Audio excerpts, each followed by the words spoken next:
Ons is by die 21ste voorlesing uit die boek Openbaring en ons lees Openbaring hoofstuk 4. Na hierdie dinge het ek gesien, kyk, 'n geopende deur in die hemel. En die eerste stem wat ek soos 'n basuin met my hoor spreek het gesê, kom op hierheen en ek sal jou toon wat na hierdie dinge moet gebeur.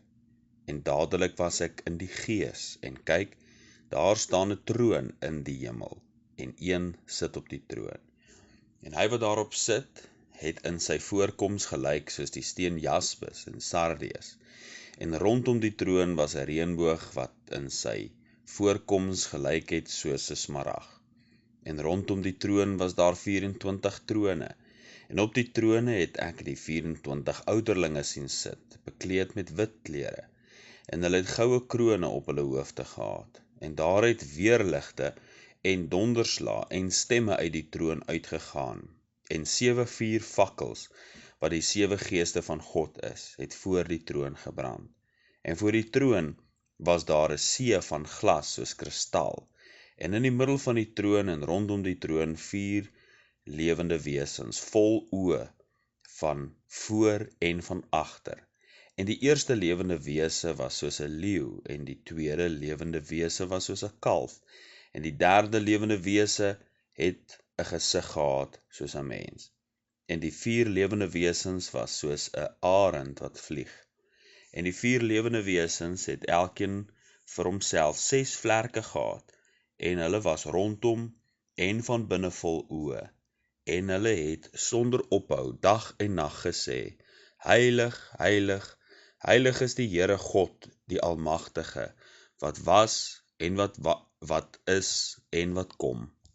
En elke keer as die lewende wesens heerlikheid en eer en danksegging gee aan hom wat op die troon sit, wat tot in alle ewigheid lewe, val die 24 ouderlinge neer voor hom wat op die troon sit, en aanbid hom wat tot in alle ewigheid lewe, en werp hulle krone voor die troon en sê, U is waardig, o Here, om te ontvang die heerlikheid en die eer en die krag, want U het alles geskape, en deur U wil bestaan hulle en is hulle geskape. Die hemel word in hierdie hoofstuk as 'n bedrywige plek beskrywe. Daar is aksie en voortdurende beweging in die hemel. Daar is egter iets wat Johannes se aandag onmiddellik trek. Hy kan nie anders as om dadelik verwonderd te wees oor die middelpunt waarom alles draai nie. Hy sien 'n koning op sy troon. Die voorkoms van hom wat op die troon sit is oorweldigend. Hy beskryf dit as soos die kristalhelder jaspissteen. Dit is so helder dat 'n mens daardeur verblind kan word, ja, soos die son wat skyn in sy krag, Openbaring 1 vers 16. Geen wonder, die heilige wesens wat rondom sy troon is, moet hulle aangesigte bedek vir hom wat op die troon sit, Jesaja 6 vers 2. Sy voorkoms is ook so sardius, wat 'n diep rooi is. Dit kan verstaan word teen die agtergrond van die beskrywing in die volgende hoofstuk. Toe die een wat op die troon sit opgestaan het Johannes hom gesien soos 'n lam asof geslag, Openbaring 5 vers 6. Die dieprooi gemeng met die kristalhelder jaspis is die wonde van die lam. Hierdie persoon is daarom niemand anders as Jesus die Christus. Hy wat sy lewe vrywilliglik aan die kruis afgelê het, dit is onmiskenbaar in die hemel, sy wonde. Dit is onmoontlik om die lam te mis. Hy is die spil waarom alles draai. Die wete dat Jesus Christus op die troon is, bring onuitspreeklike gemoedsrus in ons harte. Hy is nie meer aan die kruis nie, maar sit as soewereine heerser op sy troon. Ons is nie oorgelewer aan die heersers van hierdie eeu of die magte van die nuwe wêreldorde nie. Die regering wat oor ons land aangestel is, kan niks doen as God hulle nie toelaat nie. Hulle het geen mag behalwe dit wat aan hulle gegee is nie. God kan hulle van hulle mag stroop in 'n oomblik, net soos dit hom behaag. Daar is 'n God in die hemel en hy sit bo die kring van die aarde, Jesaja 40 vers 22. Hy heers oor alles, sienlik en onsienlik. Dit maak nie saak wie die meerderheidsparty in die parlement in Kaapstad is nie. Daar is 'n God in die hemel wat konings aansit en konings aanstel. Daniël 2 vers 21. Spreuke 21 vers 1, die koning se hart is in die hand van die Here, soos waterstrome. Hy lei dit waarheen hy wil. Die een wat op die troon is, wys ons op die waarheid dat hy die wêreld en die toekoms in sy hand hou. Alles wat Johannes gaan sien, word aan hom openbaar deur die een wat op die troon sit. Hy alleen ken die toekoms. Hy het aan Johannes gesê dat hy aan hom alles sal toon wat hierna moet gebeur. Dit was Openbaring 4 vers 2 en 3. As ons nou na vers 3 en 4 saam kyk, sien ons ook die aktiwiteite rondom hierdie troon. By geleentheid vind ons 'n unieke verskynsel. 'n groen flits wat by sonderondergang en sonsopkoms voorkom wanneer toestande gunstig is. Dit ontstaan wanneer twee optiese verskynsels gekombineer word, 'n ligspieeling en 'n verspreiding van sonlig. Soos die son onder die horison sak, word die lig soos 'n prisma deur die aarde se atmosfeer versprei. Dit veroorsaak 'n verspreiding van groen kleure deur die atmosfeer wat met die oog gesien kan word. Rondom die troon van God vind ons 'n reënboog wat in sy voorkoms so smarag is. Die edelgesteen smarag is 'n skakering van groen, veral helder en lig. Soos die son se strale deur die atmosfeer geprojekteer word, so is daar 'n reënboog van smarag wat rondom die son van geregtigheid is. So sy heerlikheid deur die hemel versprei word. Sy aangesig wat skyn soos die son in sy krag, so skyn die reënboog van groen rondom sy troon. Esegiel 1 vers 28 sê, soos die gedaante van die boog wat in die wolk is op 'n reëndag, so het die glans rondom gelyk, so het die verskyning van die heerlikheid van die Here gelyk. En toe ek dit sien, het ek op my aangesig geval en die stem gehoor van een wat spreek. Rondom die troon is daar ook 24 ander trone. Daar is 24 ouderlinge wat op hierdie trone sit. Soos daar 12 stamvaders in die volk Israel en 12 apostels in die geestelike Israel is, so is daar 24 trone rondom die troon van Christus. Hierdie ouderlinge is verteenwoordigend van al die geredde mense van alle eeue. Daarom die beskrywing as ouderlinge. Die oudstes in Israel is dikwels saamgeroep, waar hulle dan die belange van die volk as verteenwoordigers gedra het.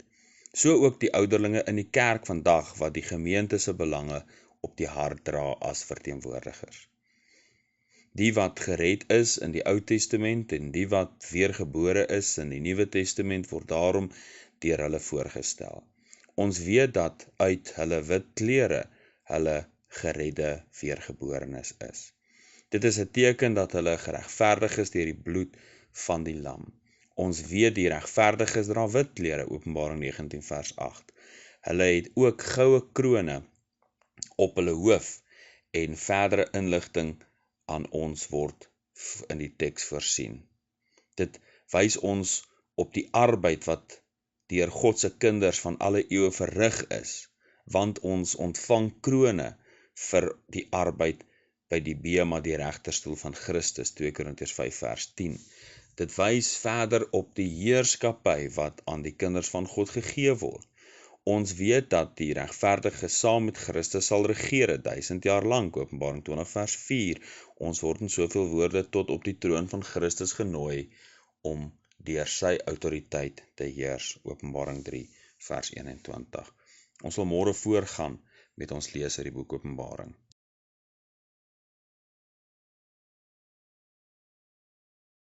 Ons is by die 22ste voorlesing uit die boek Openbaring en ons lees Openbaring hoofstuk 4.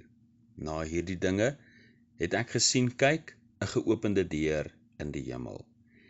En die eerste stem wat ek soos 'n bassyn met my hoor spreek het gesê: Kom op hierheen, en ek sal jou toon wat na hierdie dinge moet gebeur.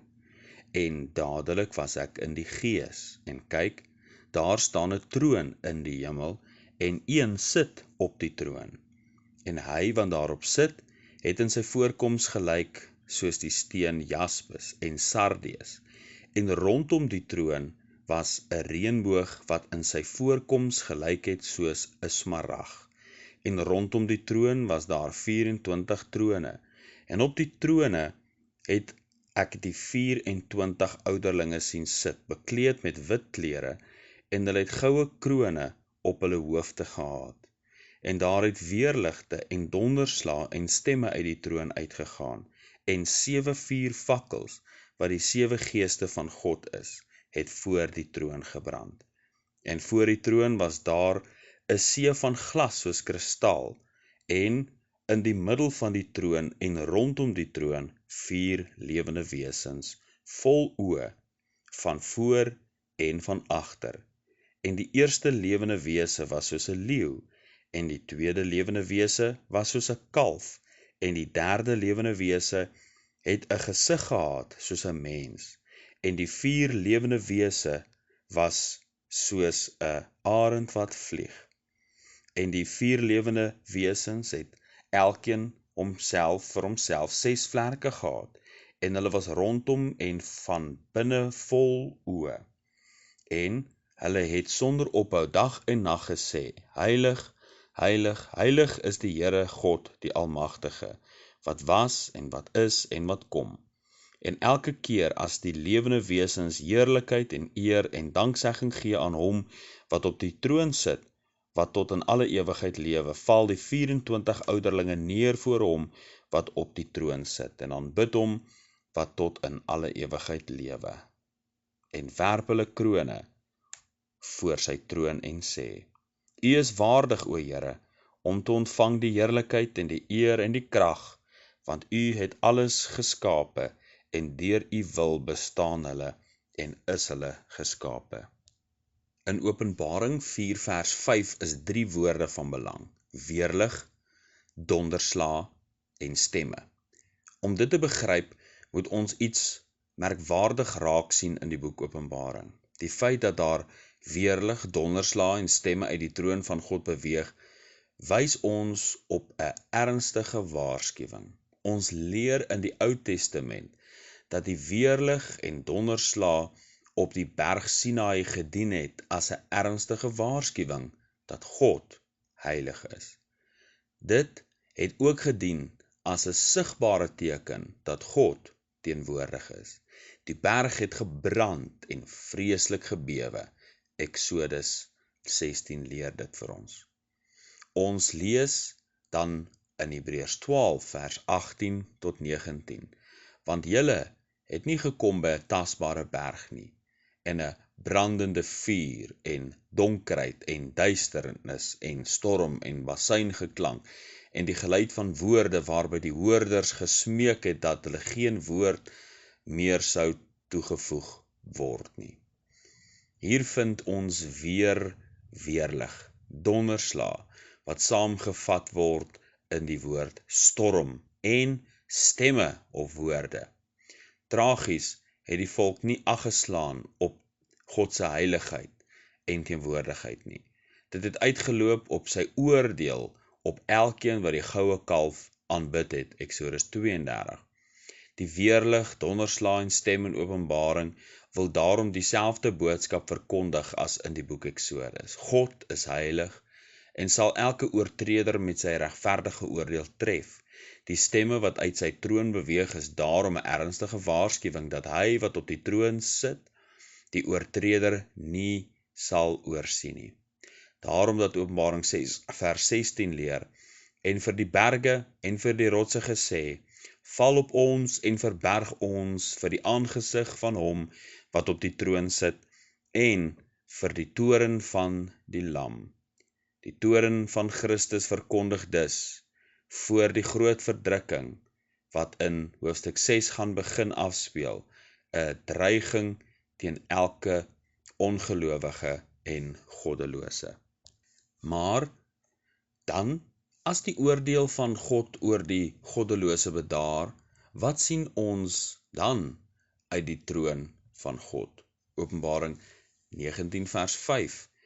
En 'n stem het uit die troon uitgegaan en gesê, prys onse God, al sy diensknegte, en julle wat hom vrees, klein en groot. Openbaring 22 vers 1. En hy het my getoon 'n suiwere vuur van die water van die lewe, helder soos kristal, wat uitstroom uit die troon van God en van die Lam. Die weerlig, donderslae en vreeslike dreiging is weg. Dit is nou lofprysing en lewe, ja, 'n suiwere vuur van water van die lewe. Verder, wat is voor die troon? Dit is vers 5 en vers 6 wat ons gelees het. Ons het reeds in Openbaring 1 vers 4 die term 7 geeste gelees. Die verklaring soos genoem is dat daar net een Heilige Gees is, maar dat hy volgens Jesaja 11 vers 2 7 eienskappe en karaktertrek het. Hy is 1. Die Gees van die Here, 2. Die Gees van wysheid, 3. Die Gees van verstand, 4. Die Gees van raad, 5. Die Gees van sterkte, 6. Die Gees van kennis en 7. Die Gees van die vrees van die Here. As die teks daarom na 7 vuurvakkels verwys, dan is dit nog 'n beskrywende term van die Heilige Gees. Ons verstaan hierdie uitdrukking na aanleiding van die goue kandelare wat in die tabernakel en in die tempel was. Eksodus 32 vers 25 en 26. Dit is een kandelaar met 7 arms wat lig gegee het. So verlig die Heilige Gees mense se harte met sy 7 eienskappe om mense na die een op die troon te lei. U sien, want dit is hy wat ons alles leer van Jesus. Johannes 14 vers 26. Ons sal Jesus nie kan raak sien as die Heilige Gees ons harte nie verlig nie. As iemand voor die TV staan, het ons altyd gevra of hulle pa 'n glasmaker is, want hoe moet ons deur hulle sien? Die eerste ding wat Johannes gesien het, toe hy in die Heilige Gees opgeneem is in die hemel, is tog die troon van Christus.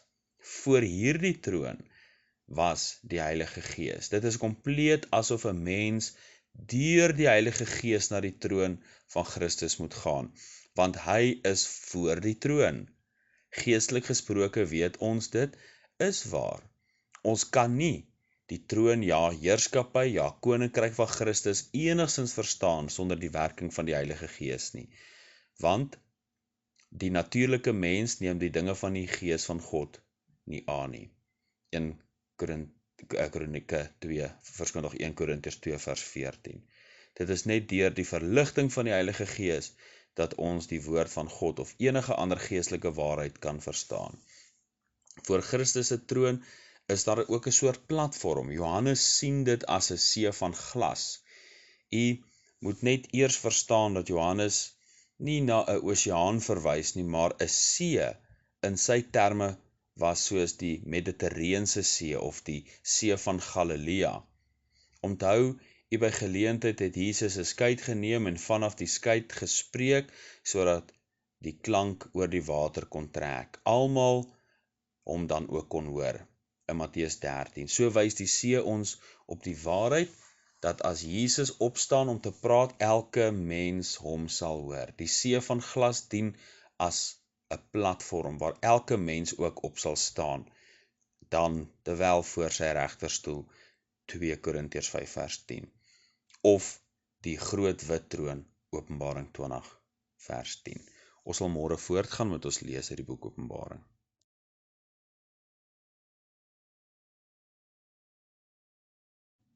Ons is by die 23ste voorlesing uit die boek Openbaring en ons lees Openbaring 4 nog vir 'n laaste keer. Na hierdie dinge het ek gesien, kyk, 'n geopende deur in die hemel, En die eerste stem wat ek soos op 'n sein met my hoor spreek het gesê, kom op hierheen. En ek sal jou toon wat na hierdie dinge moet gebeur. En dadelik was ek in die gees, en kyk, daar staan 'n troon in die hemel, en een sit op die troon. En hy wat daarop sit, het in sy voorkoms gelyk soos die steen jaspis en sardius. En rondom die troon was 'n reënboog, wat in sy voorkoms gelyk het soos 'n smarag. En rondom die troon was daar 24 trone. En op die trone het ek die 24 ouderlinge sien sit, bekleed met wit klere. En hulle het goue krone op hulle hoofde gehad. En daar het weerligte en donderslae en stemme uit die troon uitgegaan.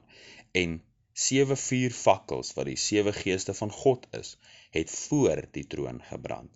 En voor die troon was daar 'n see van glas soos kristal, en in die middel van die troon en rondom die troon 4 lewende wesens, vol oë van voor en van agter. En die eerste lewende wese was soos 'n leeu, en die tweede lewende wese was soos 'n kalf, en die derde lewende wese het 'n gesig gehad soos 'n mens.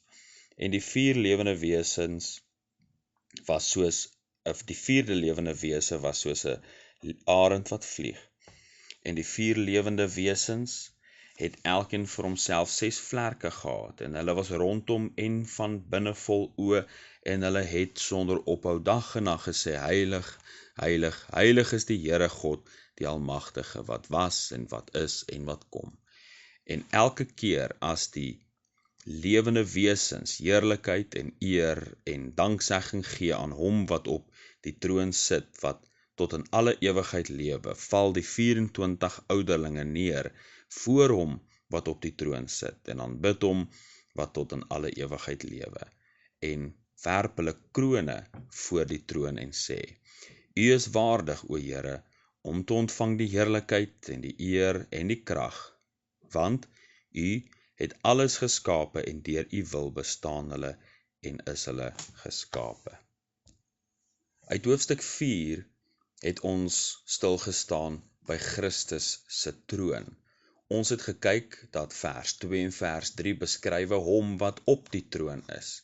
Ons het gesien vers 3 en 4 beskrywe die aktiwiteite en dit wat gebeur rondom die troon, en selfs vers 5 wat praat van dit wat uit die troon kom, en vers 5 en vers 6 wat praat van dit wat voor die troon is.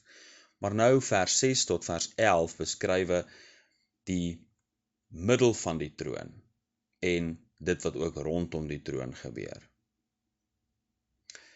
In die middel en rondom die troon vind ons dan 4 lewende wesens. Die eerste lewende wese was soos 'n leeu, en die tweede lewende wese was soos 'n kalf, en die derde lewende wese het 'n gesig gehad soos 'n mens, en die vierde lewende wese was soos 'n arend wat vlieg. Dit is duidelik dat Johannes nie presies weet watter woorde om te gebruik waarmee hy hulle kan beskryf nie. Daarom net die woord wesens. Hulle is nie mens nie en tog ook nie engel nie. Hy gebruik daarom vergelykings uit die diereryk om hulle te beskryf. Jy sien, 'n engel het dikwels in voorkoms soos 'n mens gelyk, of soos mense hulle voorgedoen. Interessant om te sien dat die King James wesens met beasts vertaal. Die oorspronklike woord verleen hom daartoe. Een ding waaroor Johannes egter doodseker was, is die feit dat hulle gelewe het. Hy noem daarom 7 keer in hierdie vers dat hulle lewende wesens is. Ek stem daarom saam met Dr. Henny Prinsloo, wat verklaar dat hierdie 4 lewende wesens verteenwoordigend is van alle lewe op aarde. Soos 6 die getal van die mens is, en 7 die getal van God is, so is 4 die getal van die aarde. Daar is 4 windstreke, daar is 4 seisoene, 4 lewende wesens verteenwoordig al wat lewe. Die gesigte verduidelik dit ook, die wilde diere, die leeu, die makdiere, die kalf, die mens en die diere van die lug en see, die arend. Jesaja het ook hierdie wesens gesien in Jesaja 6 vers 2. Hy noem hulle serafs. Hulle het 6 vlerke elk. Met 2 het hulle aangesig bedek, met 2 hulle voete en met 2 het hulle gevlieg. Hulle roep dag en nag uit, heilig, heilig, heilig is die Here God, die Almagtige, wat was en wat is en wat kom. Openbaring 4 vers 8. Dit bevestig dat hierdie 4 lewende wesens alles wat leef verteenwoordig, want die psalmis skryf, laat alles wat asem het, die Here loof. Psalm 150 vers 6. Die feit dat hulle oral oë het, wys ons op hulle insig, Efesiërs 1 vers 18. Jy sien, nie alles wat asem het hier op aarde loof die Here nie. Mense lewe in hulle dwaasheid en gee eer aan afgode. Hulle maak vir hulle gode van verganklike mense en van voëls en viervoetige en kruipende diere, Romeine 1 vers 23. Hulle val voor boomstompe neer en ander aanbid hulle self weer. Hulle eer nie die Skepper wat alles wat lewe gemaak het nie. Die insig van die 4 lewende wesens is dat God alle eer waardig is. Hy is die Skepper wat lewe gegee het.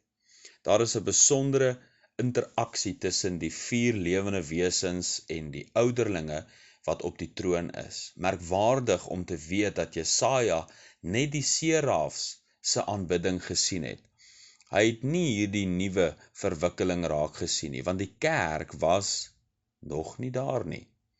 Nou dat die skape van hierdie kraal ingekom het, Johannes 10 vers 16, en opgeneem is in die hemel, nou sien Johannes hierdie nuwe dinamika in die aanbidding voor die troon van God.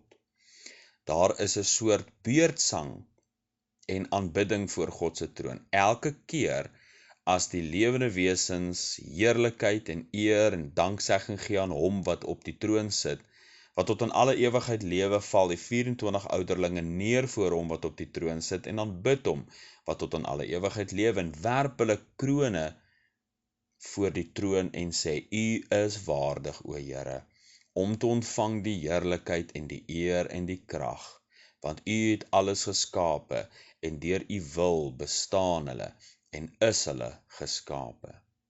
Die ouderlinge bevestig die insig van die 4 lewende wesens, dat God die Skepper is, en daarom word hy aanbid deur die ganse skepping. Kolossense 1 vers 16, want in hom is alle dinge geskape, wat in die hemele en op die aarde is, wat sienlik en onsienlik is, trone sowel as heerskappye en owerhede en magte, alle dinge is deur hom en tot hom geskape. Die woorde van die ouderlinge lei ook die volgende hoofstuk in, wanneer Johannes die waardige Christus beskryf. Ons sal dit by 'n volgende geleentheid weer lees.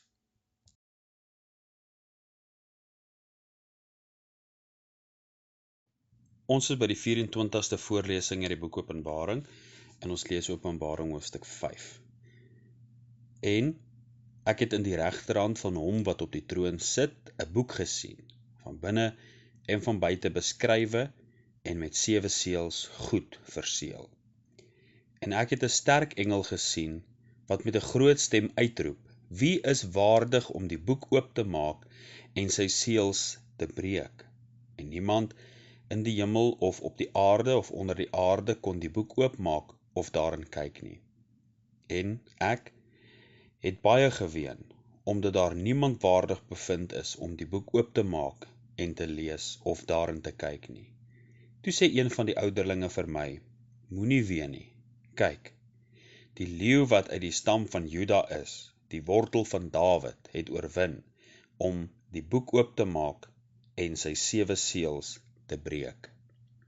En ek het gesien en kyk, in die middel van die troon en die 4 lewende wesens, en in die midde van die ouderlinge staan daar 'n lam asof hy geslag is, met 7 horings en 7 oë, wat die 7 geeste van God is, wat uitgestuur is oor die hele aarde. Hy het gekom en die boek geneem uit die regterhand van hom wat op die troon sit.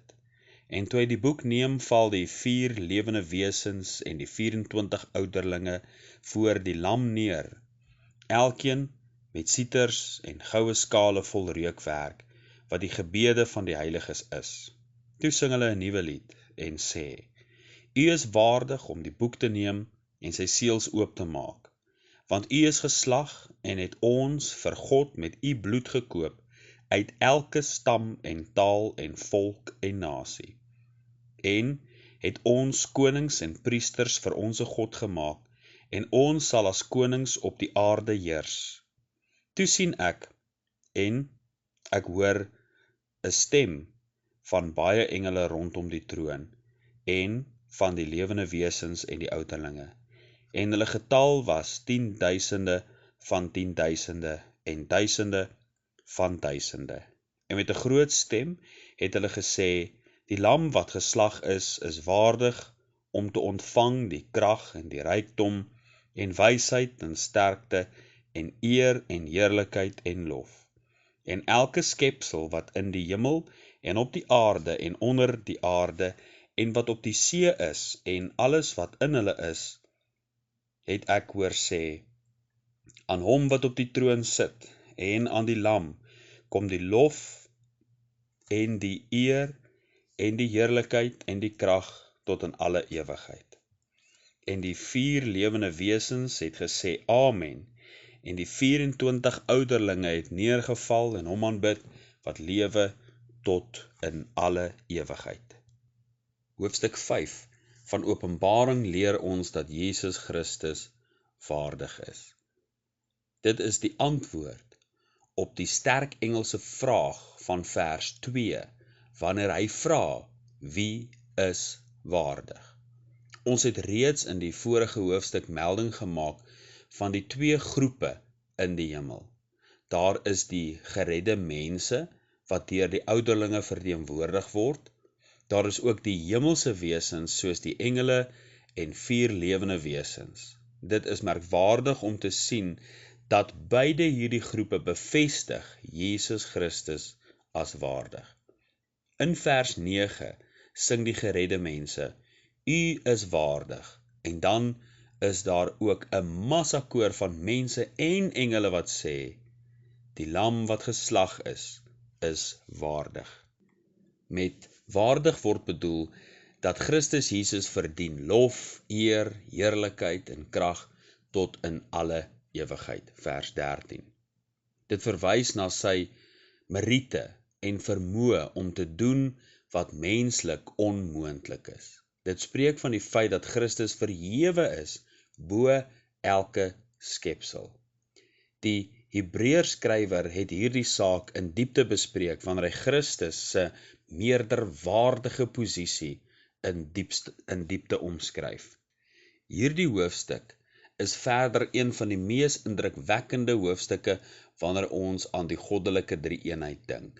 Dit is eintlik so groot dat ons nie ons verstand rondom dit kan kry nie. God drie-enig is in hierdie hoofstuk duidelik sigbaar as een en tog afsonderlik merkbaar. Die Vader, die Seun en die Heilige Gees is een, volgens Johannes 10 vers 30 en 1 Johannes 5 vers 7, maar is werksaam in 3 duidelike persone.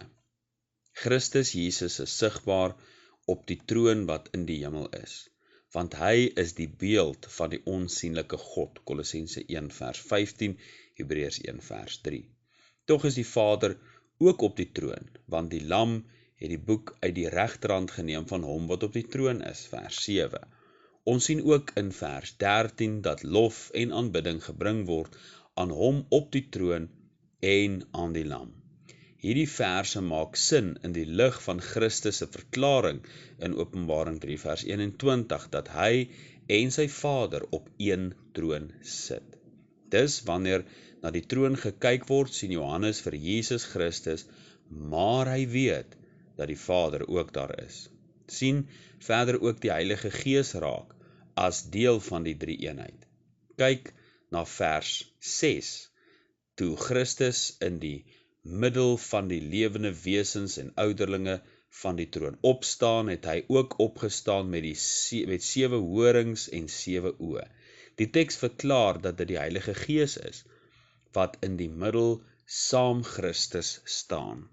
Ons weet die Heilige Gees het nie fisiese voete nie, want hy is Gees, maar hy staan in soveel woorde saam met Christus. Net so ook terwyl Christus dalk fisies gestaan het, het hy ook gesit saam met die Vader op die troon. Die misterie van die goddelike drie-eenheid bly net so te wonderlik om ten volle te begryp. As Christus daarom waardig is, dan weet ons die Vader, die Seun en die Heilige Gees is een in waardigheid en aanbidding. Tog is die fokus van hierdie hoofstuk en uiteindelik die boek Openbaring se fokus op Jesus Christus. Vers 12 verwys juis na die lam wat geslag is. Jesus is die persoon van die boek. Hierdie hoofstuk begin met 'n verseelde boek wat van binne en buite beskrywe is. Dit lyk nie soos 'n moderne boek nie. Dit is papyrusrolle wat voor en agterop geskryf is. Elke rol is afsonderlik verseël. Dit is daarom 7 rolle wat oor mekaar gerol is, wat dan met wasseels verseël is. As hierdie boek dan met 7 seels toegemaak is en die boonste seël gebreek word, kan die leser presies verstaan wat eerste gelees moet word. Dit is soos 7 hoofstukke van een boek. Die verseëling van hierdie boek wys ons weer op die kronologie van Openbaring. Ons vind dan in die 5de hoofstuk van Openbaring 'n toneel van aanbidding in die hemel. Die aanbidding draai om Christus. Meer spesifiek word daar redes gegee waarom Christus waardig is. Ons sal môre verder gaan met ons voorlesing uit die boek Openbaring.